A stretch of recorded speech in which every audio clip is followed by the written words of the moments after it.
तो सबसे पहला सवाल था अभी थोड़ी देर पहले एक भगत ने पूछा कि जब हम देवी देवताओं की पूजा कर रहे हैं तो हमें गुरु की क्या जरूरत होती है। तो इस पे अच्छी तरह विचार करना है कि हम जिस भी देवी देवता की पूजा कर रहे हैं, जैसे हमने अभी पूछा था तो जवाब में आया था कि मैं कृष्ण जी की पूजा करती हूँ। तो कृष्ण जी की पूजा करने वाले जितने भी भगत हैं वो सुने, गौर से सुने कि उनको गुरु की क्यों जरूरत है। वो केवल कृष्ण जी की पूजा करते रहे, इससे उनको लाभ क्यों नहीं मिलने वाला। लाभ मतलब दुनियावी लाभ नहीं, लाभ यानी कि एक ही लाभ है इंसानी जन्म में, वो है जन्म मरण से मुक्ति। बस एक ही लाभ है। तो आपने कहानी सुनी होगी कृष्ण जी के साथ सुदामा जी की।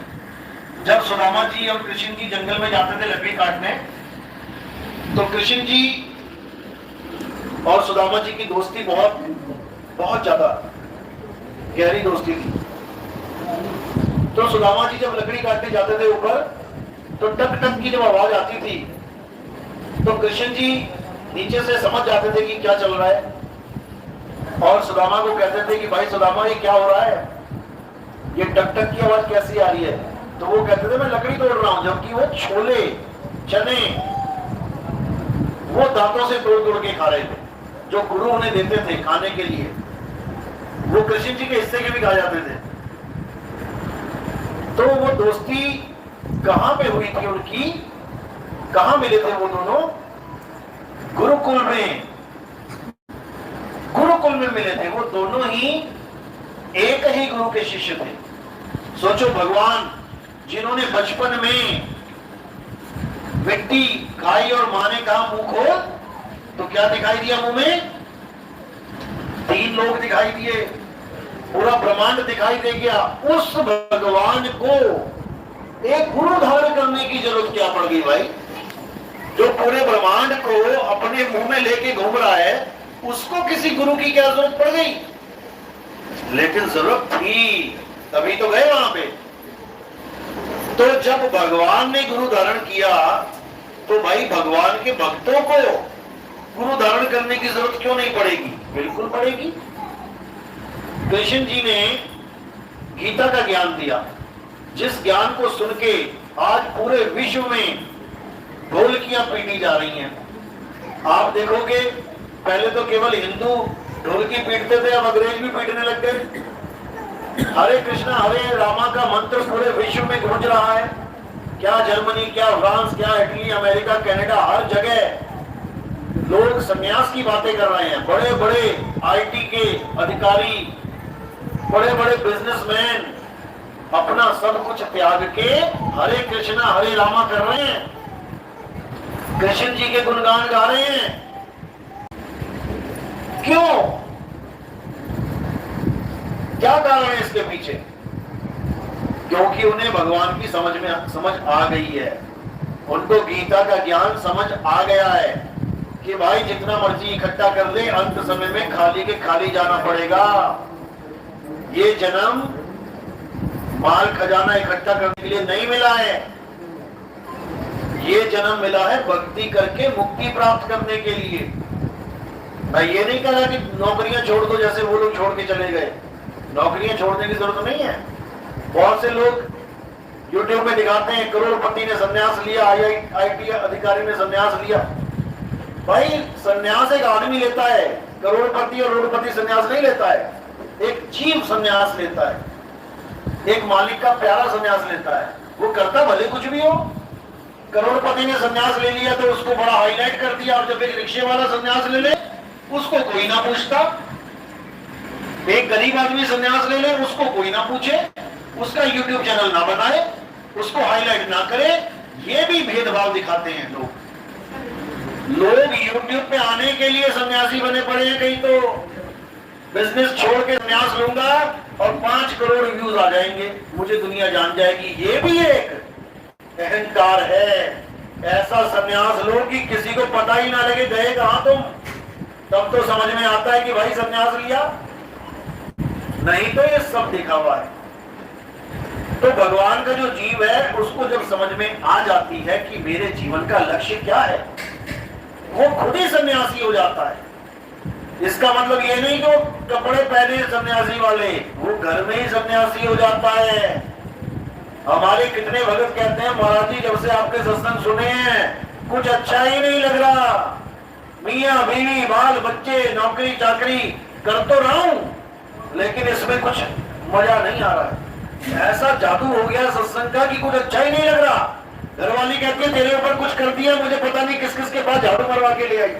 वो झाड़ू मारते ना भूत प्रेत वाले, दारूबाज ने दारू पीना छोड़ दिया, बीवी कह रही है इस पे जरूर किसी ने कुछ कर दिया, ये तो बिना दारू के रह नहीं पाता था, जरूर इसके पीछे कोई प्रेत छोड़ दिया किसी ने। वो भी उसका इलाज ढूंढ रही है कि मुझे पहले वाला पति चाहिए, क्योंकि अब वो पत्नी में भी इंटरेस्ट नहीं दिखा रहा। दारू छोटी छोटी, पहले कम से कम दारू पी के पत्नी में तो इंटरेस्ट था, अब पत्नी में भी इंटरेस्ट नहीं रहा। इसको कहते हैं सन्यासी। ये है वो सन्यासी, ये है वो कमल जो कीचड़ में तो रहते हैं लेकिन कीचड़ में लिप्त नहीं होते, कीचड़ में कीचड़ नहीं बन जाते, कीचड़ से ऊपर रहते हैं। यही इंसान का जीवन है। सारे सन्यासी हो जाएंगे फिर क्या हाल होगा? वही हाल होगा जो महात्मा बुद्ध के वंशजों का हुआ। जब महात्मा बुद्ध को देख के सारे सन्यासी होने लग गए तो क्या किया गया पता है?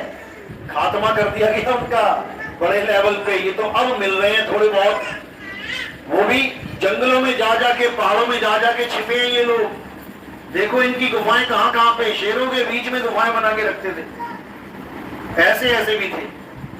तो कहने का मतलब है सन्यास का मतलब है बैराग हो जाना।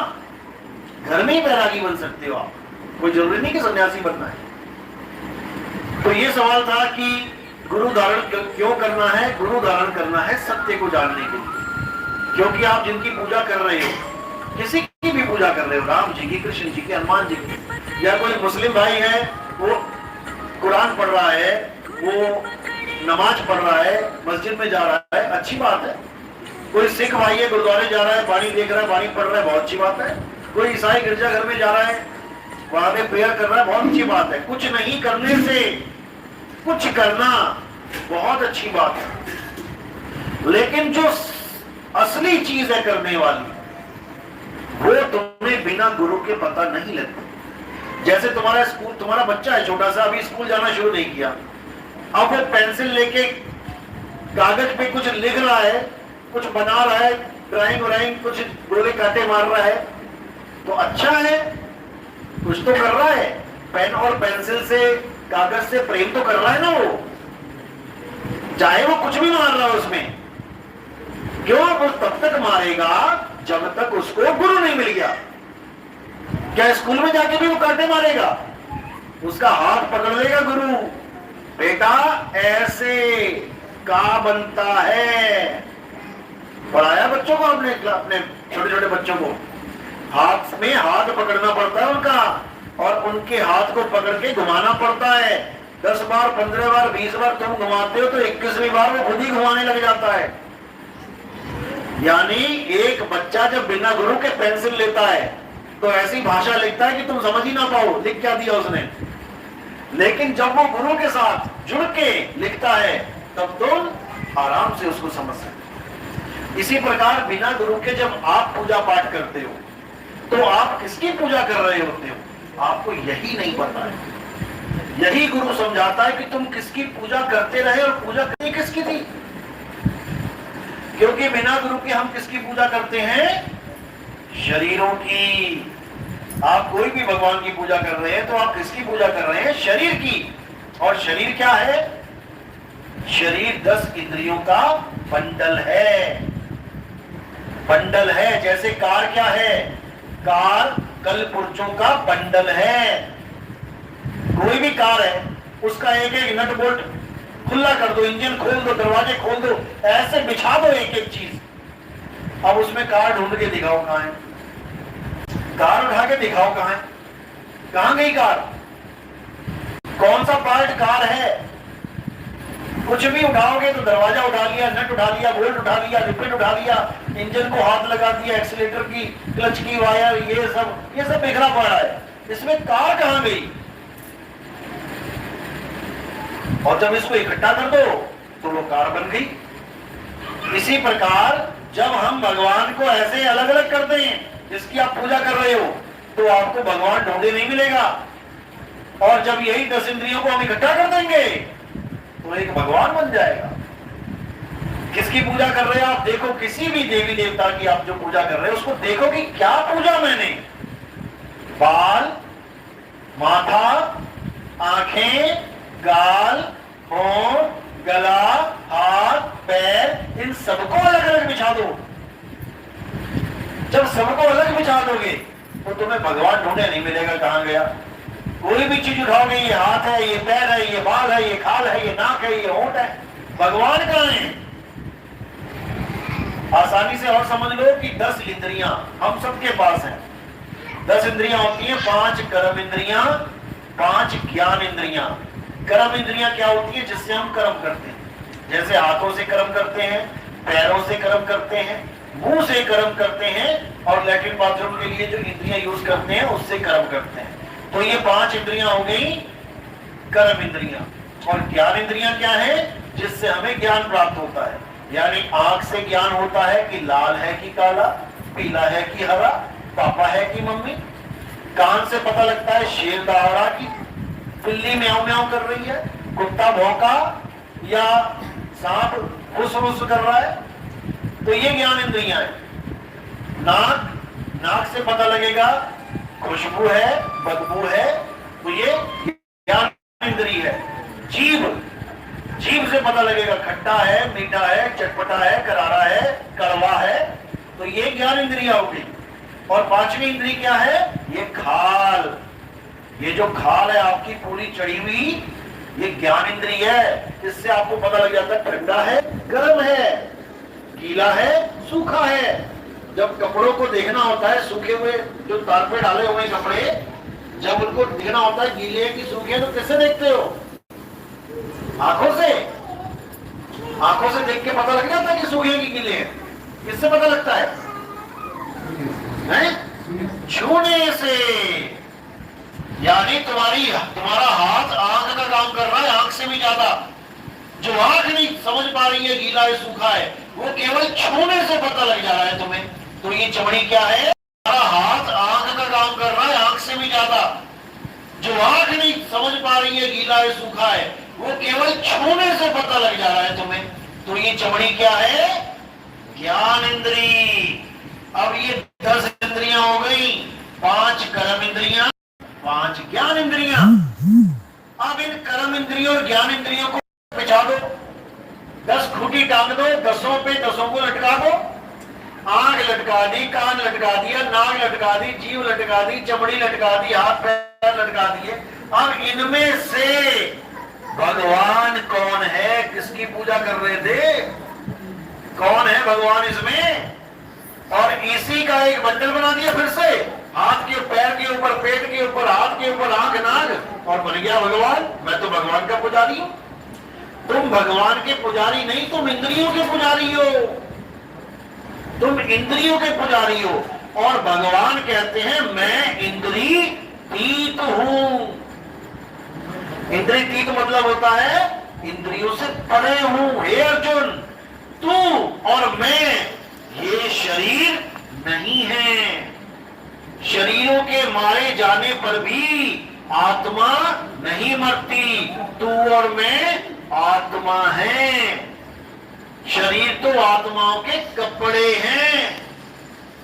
शरीर का नाश हो जाता है, आत्मा का कभी नाश नहीं होता। तेरे और मेरे कई जन्म हो चुके हैं इस रूप में, शरीर के रूप में, लेकिन मैं अजन्मा हूं। मेरा कभी जन्म नहीं होता। 2 रूप बताए।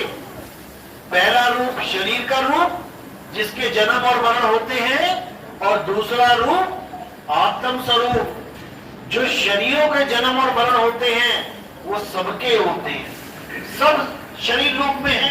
आप भी हैं, हम भी हैं, भगवान लोग भी हैं। सबके शरीर आ रहे हैं, जा रहे हैं, आ रहे हैं, जा रहे हैं। और सबका ही एक और स्वरूप है जो आत्म स्वरूप है। वो आता जाता नहीं है। आप भी नहीं मरते, मैं भी नहीं मरता, कोई भगवान भी नहीं मरता। सबके पास दो स्वरूप हैं, एक नकली, एक असली। हे अर्जुन, इस दुनिया में दो प्रकार के तत्व हैं, एक असत तत्व, एक सत तत्व।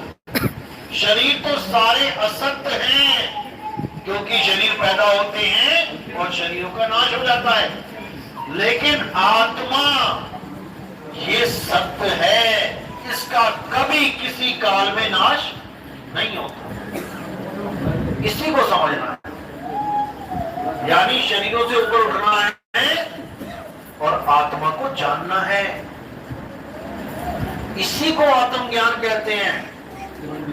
हे अर्जुन, जो आत्मा को जानता है यथार्थ में वही मुझे जानता है, और जो आत्मा को नहीं जानता, जो मुझे मनुष्य करके पूजता है, वो मुझे जानता ही नहीं, वो मुझे पहचानता ही नहीं।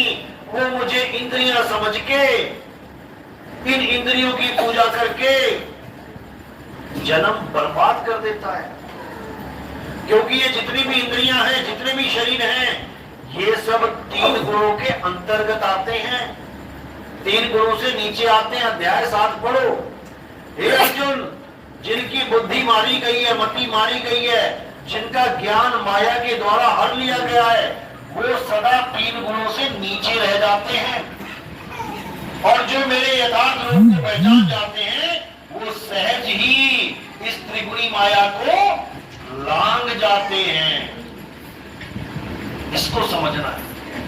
यानी जो भी शरीरों की पूजा कर रहा है, इंद्रियों की पूजा कर रहा है, भगवान को आंख, नाक, कान, हाथ, पैर मान के बैठा है, उसका ज्ञान माया के द्वारा हर लिया गया है। वो भगवान को आत्म रूप में जान ही नहीं पा रहा है।